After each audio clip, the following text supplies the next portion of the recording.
Hey, what's up, fam? Welcome to Rev 1211 Life. We are back in our study of Ephesians called Locked Up in the Word, and that's Paul's prison epistles is how we came up with that name. So uh, thanks for being here this morning. We've been talking about in chapter 5 of Ephesians how Paul was talking to the church of Ephesus about their relationships, interpersonal relationships, with husbands, wives, parents, and children. And he goes on in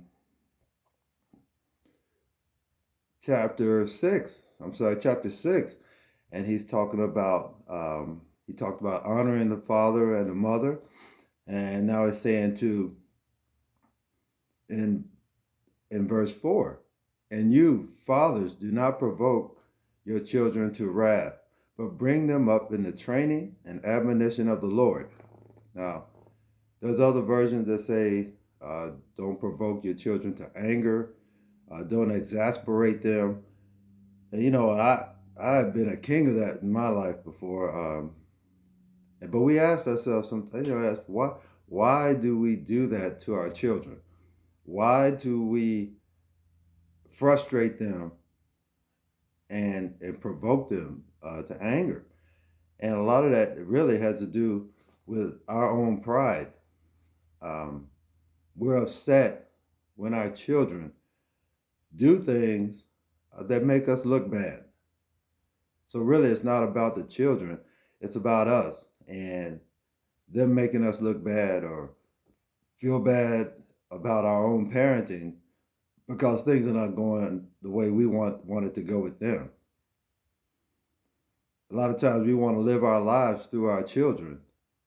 We want them to be the ambassador and representative of who you are, but they don't always do that because they are their own individual, their own person. But I was being guilty of that myself. I played basketball at a pretty high level that most people don't get to do. So when my son was playing basketball, it was the same thing. I wanted him to represent me on the basketball court instead of him being his own player and his own person. And I didn't always treat him well after games, or if I didn't feel like he played like he should have and things like that. And we used to bump heads all the time, and I would provoke him to anger. And it wasn't a healthy thing to do. So we oftentimes do that with our children. When the grades are good, or our kid hits a home run, or scores a winning basket, we're bragging to the world about that. But when they do something that's not so good, we don't want to talk about that. We were angry then because we can't brag. We can't be boastful about it. But our children have their own lives, and we have to work with their bent and how God made them, not the way we want them to be. Now we what we're to do is to train them up in the admonition of the Lord and who they are in Christ, not who they are in us. Now there's something to be said about the family name, keeping it clean, and representing well. However, that's got to be about the child. It can't be because that's what I want. The Lord made those children for his purposes, for him. And we're just stewards of what he's given us. We're not to make clones out of them.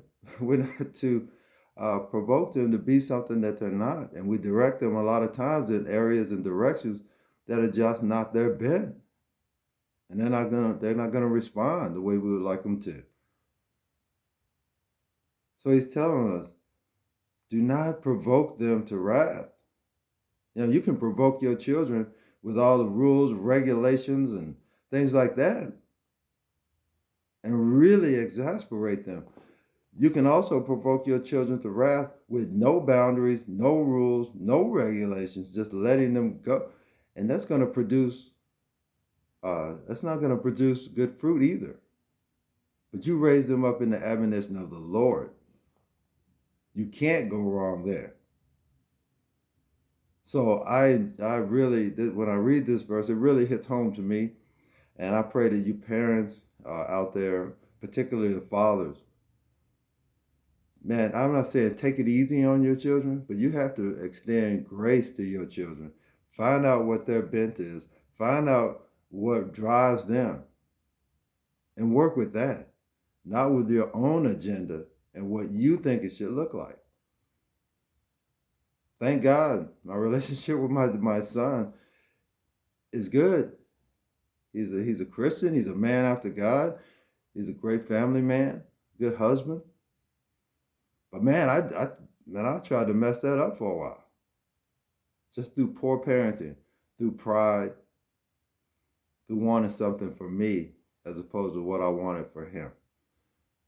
So, guys, don't be getting your children angry because of something that you want from them that's about you. Want your children to love the Lord. Be a good steward of the children that have been given to you. And that's my encouragement for you today. We're going to move forward. We'll be moving on. I think we're going to be very close. We're going to be talking about the armor of God. And really, a subject I love is about the warring against the spiritual warfare as opposed to the flesh. So, guys, have a fantastic day. Talk to you soon. God bless you.